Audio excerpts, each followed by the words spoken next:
Okay, so this last couple of months we've been doing a series on the 12 steps, and today we are on the home stretch. We are on step 12, the step that brings it all together.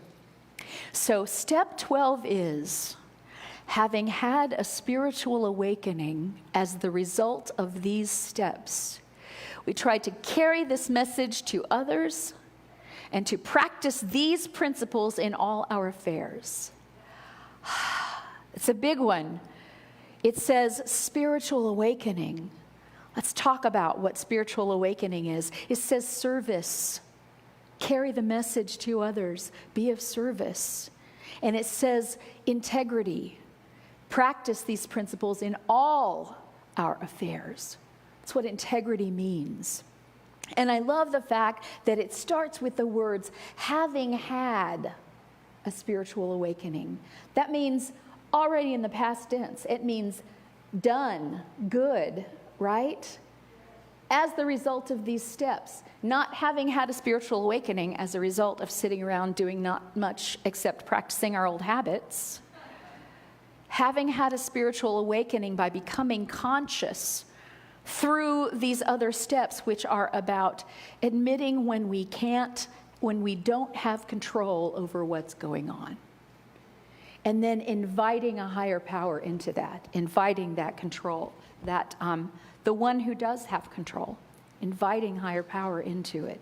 It's about making a decision to not just once, but daily turn our will and our lives, what we do and who we are, over to the power of that God of our understanding. It also includes taking a good look at who we've been and what we've done, of what has worked and what has not so much worked, of what things we want to continue with and grow in, and what things we see as harmful and wish to stop. And then we share that. We share that. Why? So that we can't take it back.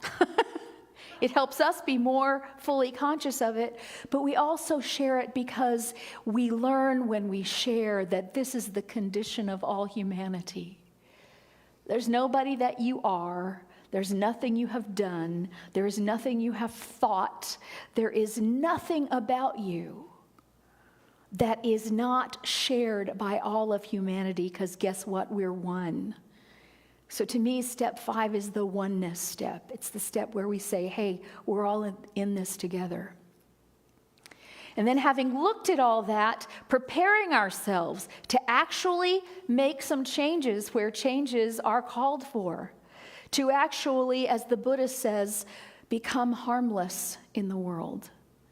Not only do good, but stop doing harm to ourselves as well as another. And if we could have done this through our own willpower, we already would have. But what step 7 says is we have to call upon the power of the divine to do that in and through us. That our little ego selves will try to figure it out and hammer it, whether it's a screw or a nail or something completely else. It'll just keep hammering away. But that divine within us, that higher self, that Atman, as the Hindu call it, the Buddha nature, the Christ self, Christians would call it, that part of us that is aware that it is one with the one and with all. We call upon that power, not our human ego power, to make the changes.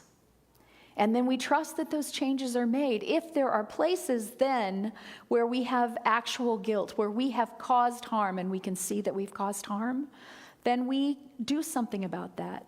We go back to the places where we have caused harm and we make restitution. If we owe a debt, we pay it. If we've hurt someone, we apologize and we let them know that our behavior is changing. Or we simply change our behavior. When we see we've done harm, a way to make amends for that is just to stop doing harm, and then to put some good in its place. That's steps 6, 7, 8, 9. And then step 10 was about continuing to do this on a daily basis. So every day we're staying aware of who we are and what we're doing. We're not falling back to sleep. It's easy to fall back to sleep, y'all. Just turn on the TV.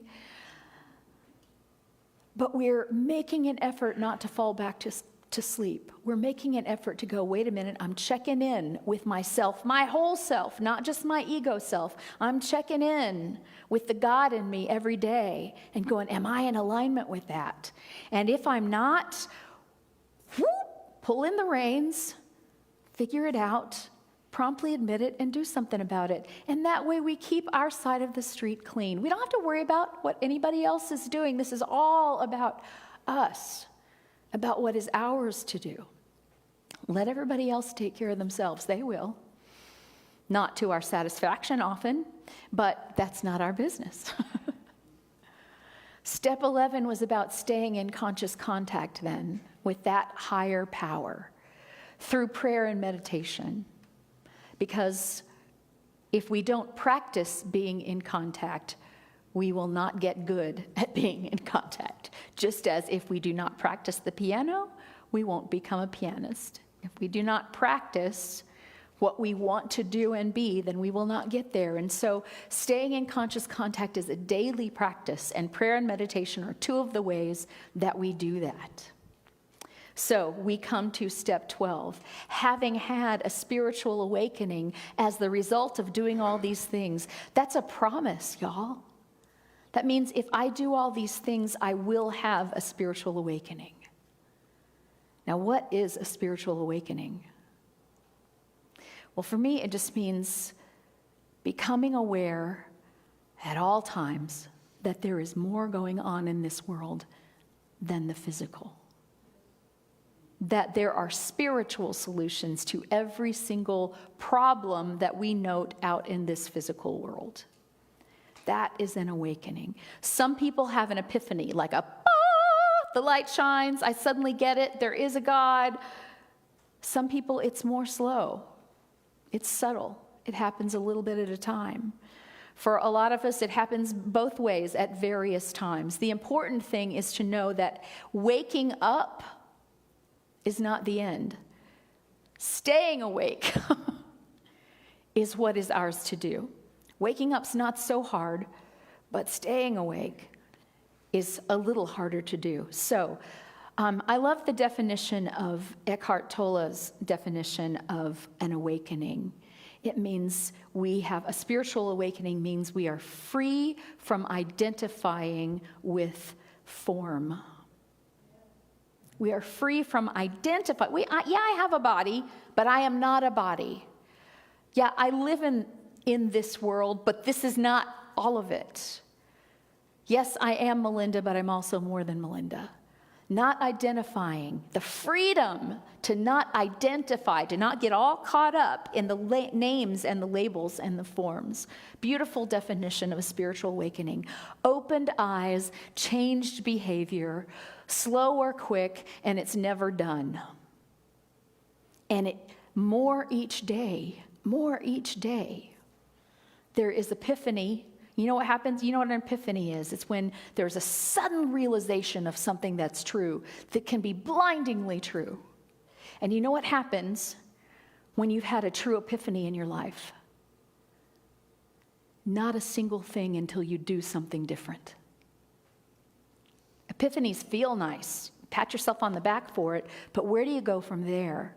So there's the epiphany, and then there is the change in the way we think and the way we behave from there, and that is what brings about transformation. Epiphany is not transformation. Epiphany can be the beginning of transformation. Spiritual awakening. And we're promised that. If we follow this guidance, if we do these things, and they don't have to be in this form. I just think the 12 steps is a really, really elegant form that you can follow step by step. And, I need the primer. I don't need the subtle, esoteric, I will receive this from, no. Okay, says do that, I'm going to go do that. I'm going to go do that, see what happens. Go do that and see what happens. And you don't have to trust the whole process from the beginning. You just have to take one step at a time. But once we're doing all these things, we're guaranteed to have the spiritual awakening. And so next, what do? We try to carry this message to others, to carry the message of transformation, carry the message of spiritual awakening. And how do we do that? We get our floppy Bibles and we follow people around and say, do what I've been doing, and you can be as good as me. No, not that. Not that. Proselytizing doesn't actually work. The only times it works is when someone's in an especially weak and vulnerable position, in which case you're proselytizing to someone who is not really giving their full consent because they don't even know that they are. So no, not that. So how do we carry the message?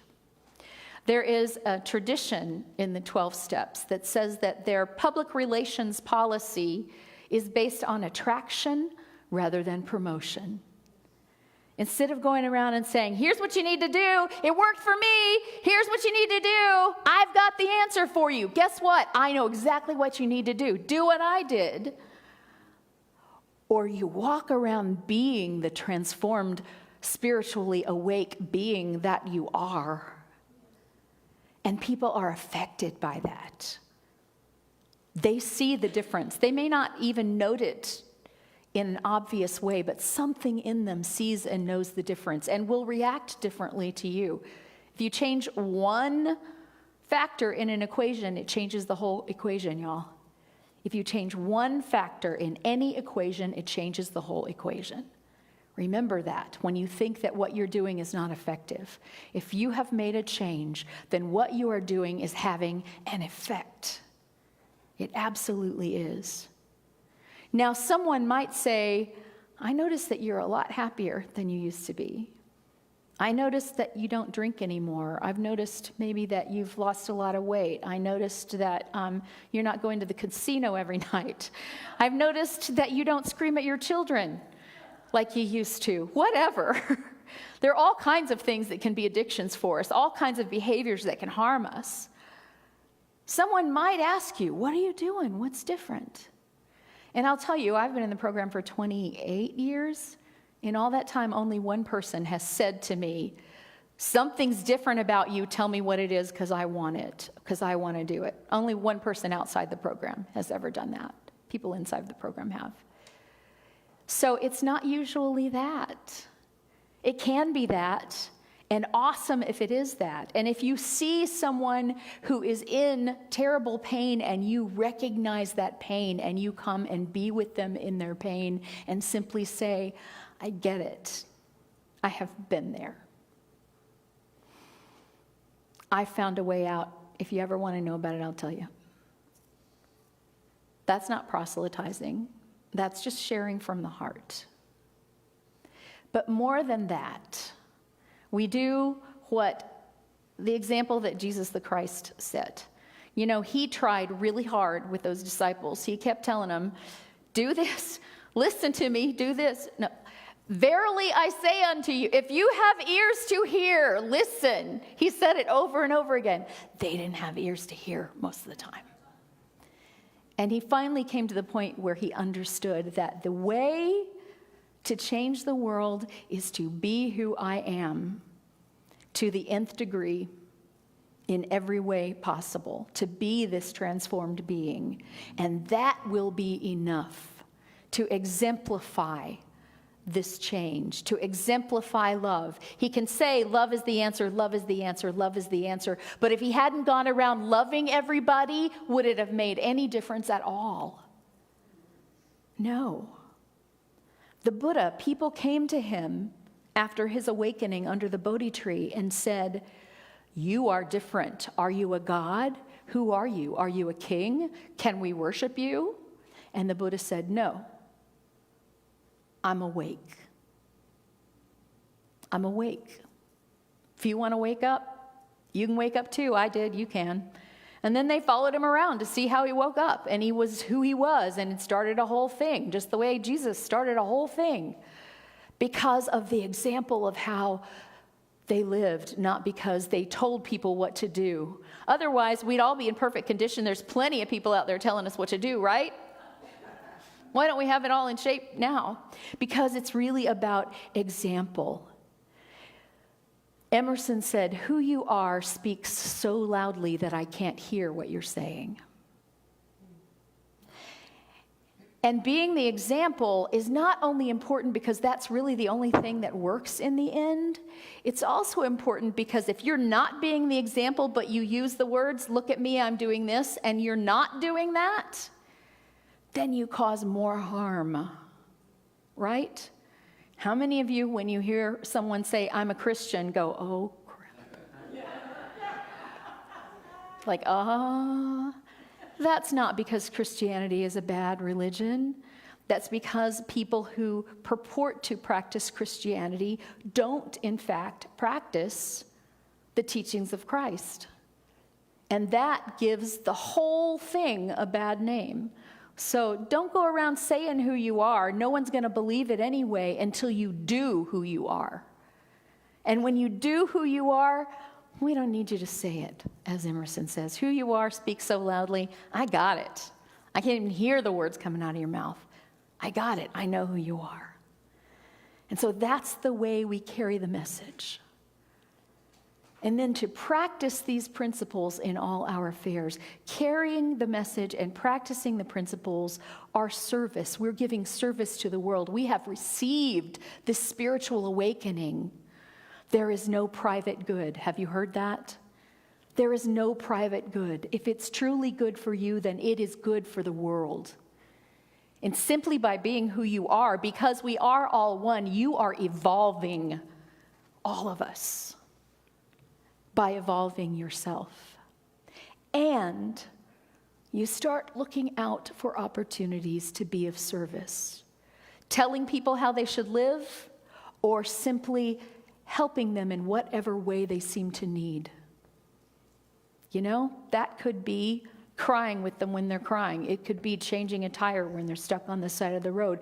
There are infinite ways to express love, and that's all we're talking about is ways to express love by being loving, which lets people know that there is a different way to be and that it is good. Tagore, beautiful Persian poet, says these words on service. I slept and dreamt that life was a joy. I awoke and saw that life was service. I acted, and behold, service was joy. There's no greater joy than of knowing you are of service to the world, than of knowing you are service to the world. So, then we practice these principles in all our affairs. What are these principles? Rigorous self-honesty, not trying to control the things that are not ours to control, minding our own business and letting other people mind theirs, staying in communication with our higher power, calling for help when we need help, and not trying to figure it out just from a human standpoint, remembering that there is a spiritual solution to whatever challenge or problem seems to phase us. That's all of it. All our affairs, everything we do in life. Not like, I'm at church, so I act this way, or I'm in my volunteer capacity, so I'm going to be of service in this way. But how can you be of service in life? How can you practice these principles in all your affairs? I'll tell you one major way that I started practicing these principles in all my affairs, which I started this years ago, and it works. Every once in a while I forget, and I'm reminded that that doesn't work. When I have to talk to somebody in customer service, because I'm incensed about something they did wrong, I have learned to call on my higher power before I dial the phone. Okay, God, you know what's going on in here. So I'm going to need some words. I'm going to need the voice of God, the voice of love to speak through me, because Melinda's voice right now isn't so pretty. So be with me, help me. Help me speak words of love. And then it's amazing what happens. Sometimes when you reach out with an attitude of love, people respond in love. And if they don't, you haven't given your peace away. And you haven't aggravated the situation. Yeah. So it's just one tiny way of practicing these principles in all our affairs. And practicing these principles in all our affairs is about integrity. Integrity comes from the same root as to integrate. It means to fold it in all together so that it becomes as one. This isn't something I do on occasion. This is becoming who I am and how I move about in the world.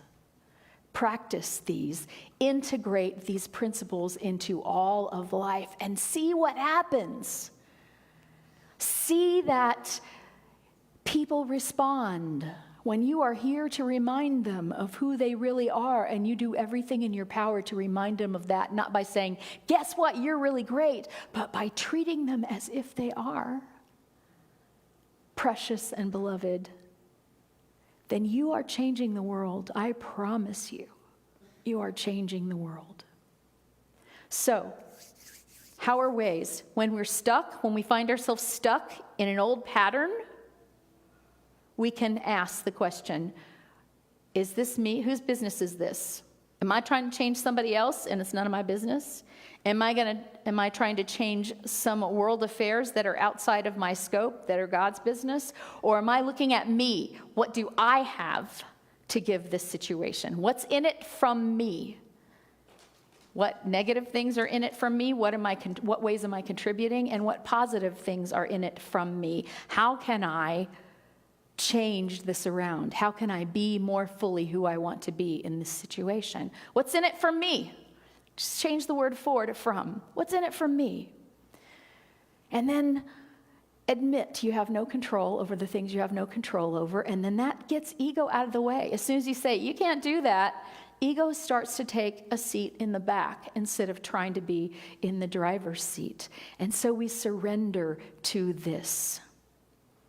If we walk around in the world and we notice that we're feeling ashamed, here's how we can practice these principles. Share with another. Share with someone else who has something similar going on or who might have something to give to you. And here's the deal about sharing.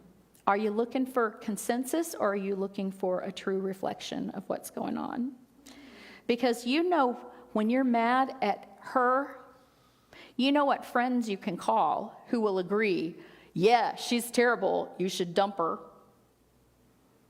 And you know what friends will say, hey, now, let's take a step back. What's really going on here? How are you?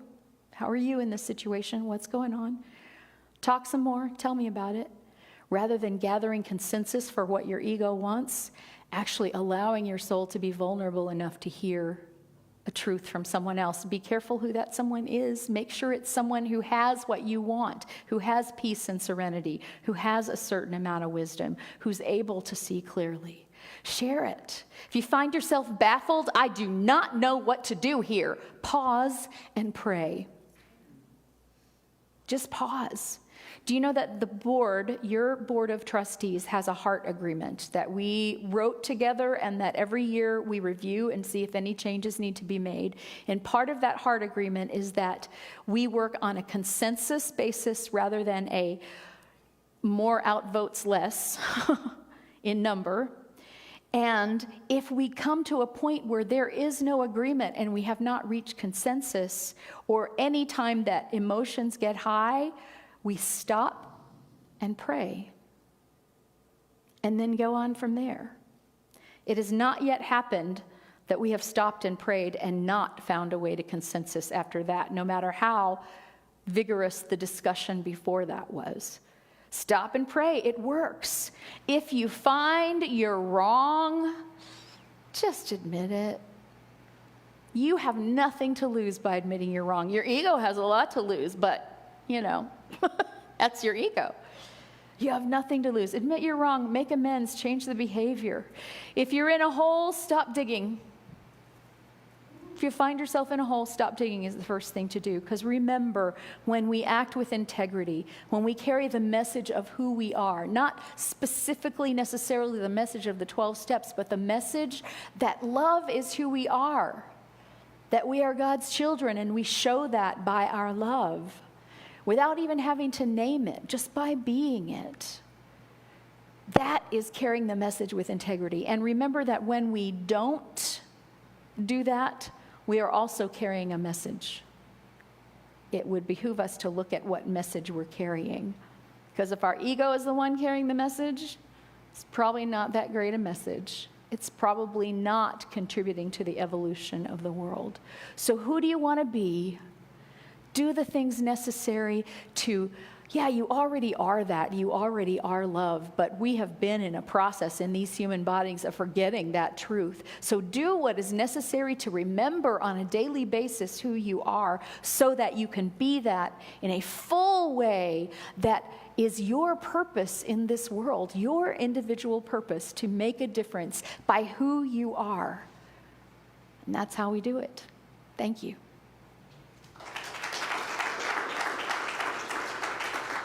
So, I'm just going to take that into prayer and meditation for a minute. So just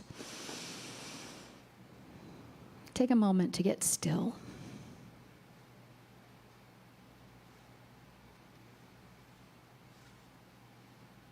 Just notice that you're breathing. Notice that you're occupying this body, which is occupying this seat.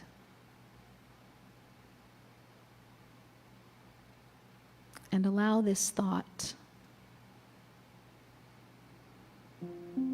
I am exactly where I'm supposed to be.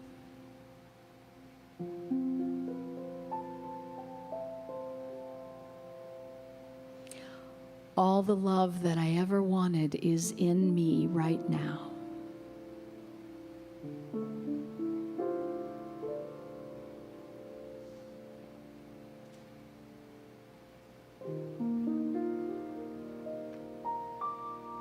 All of the challenges in my life have a solution, and that solution is for me to be the love that I know I am. Which means I practice remembering that truth.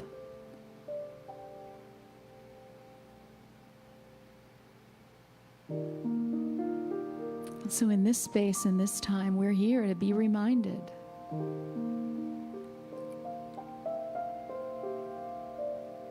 of how much we're truly already loved.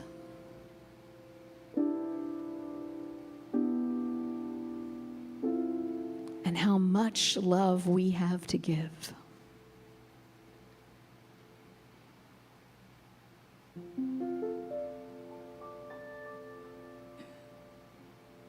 And if we're facing a challenge, the first place to give love is to ourselves, is to remind ourselves of who we truly are, of how much we're truly loved, of our connection to all that is. Not just all of humanity, but all of nature, all of eternity.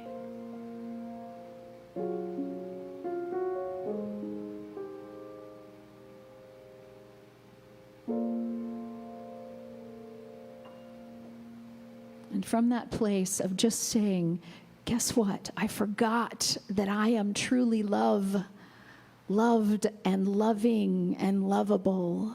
That's who I am. I forgot. Thank you, God, that in this moment I remember.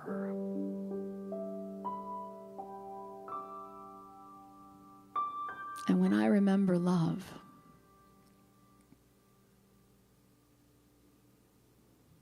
I can open my eyes and see love.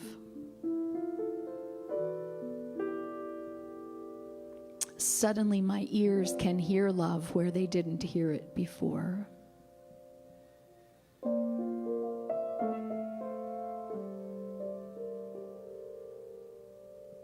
When I see the spaces that seem to be lacking love,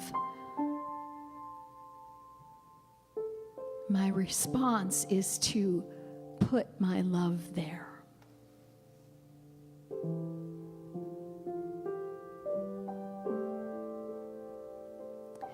The Buddhists say that love does not have to have an object. You don't have to love something. You can sit in an empty room and just love.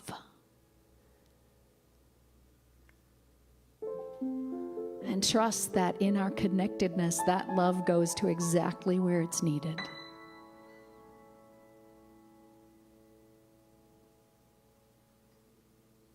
That love has an impact because we are all connected.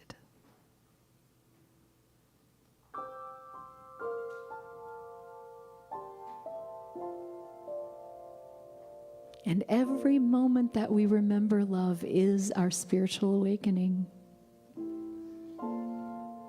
When we forget, it's not a big deal to sleep. So all we have to do now is wake up again. And again and again and again.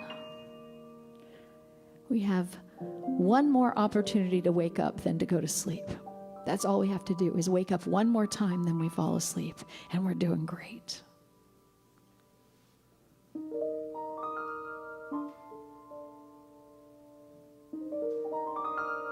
So if there's something sitting on my chest, something I've done, something I've said, something I've thought, something I'm feeling guilt or shame over, with my love, with the love in my heart right now, I can make it right-sized. I can say, oh, I forgot and I fell asleep.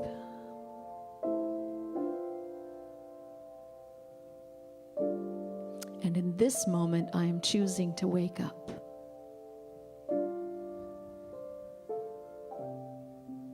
And from that awakened space, I can see clearly what is mine to do.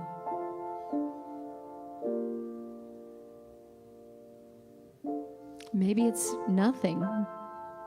Just try to stay awake and don't do it again. Maybe there's some words to be said or some restitution to be made. And when I do that, I am practicing the love that I am.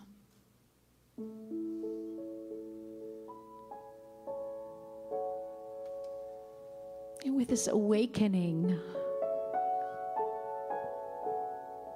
we take on a new attitude and see life as an opportunity, endless number of opportunities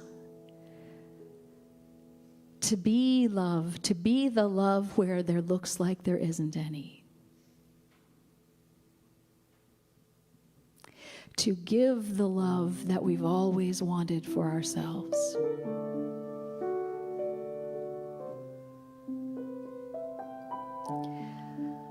To show up as love in the situations in our lives.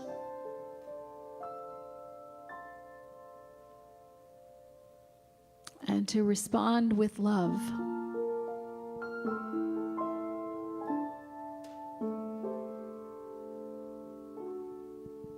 To the people, the places, the challenges that make us want to go back to sleep.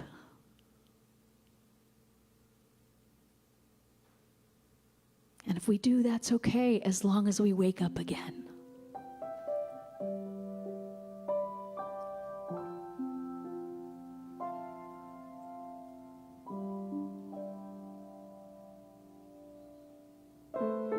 So perhaps in this moment we say, our goal for today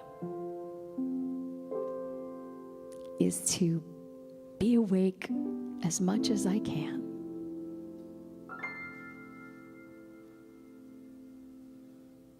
To awaken my spirit to the truth in situations rather than allowing my ego to look at the falsehood that is in the physical world.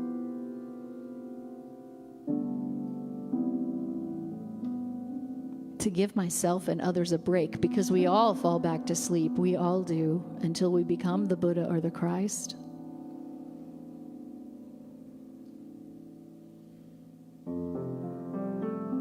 But what we've got on our side is this ability to just wake back up. With a thought, with a word, with a feeling.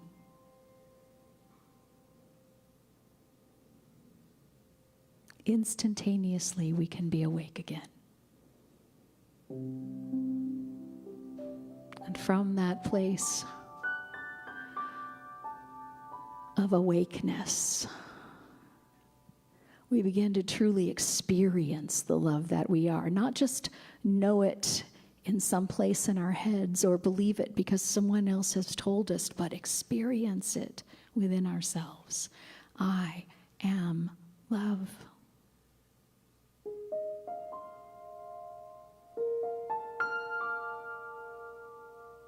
I don't have to search for love. I am love. It's easy for me to give love because I am love. I recognize love everywhere because I am that love.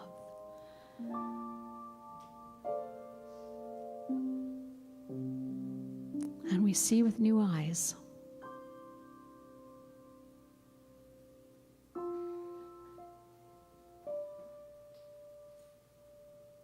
And we see that this world is, in fact, beautiful.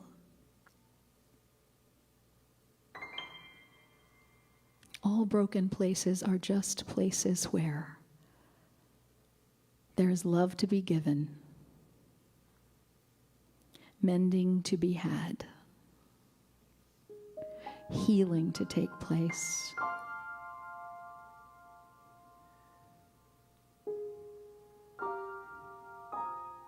Truth to be known.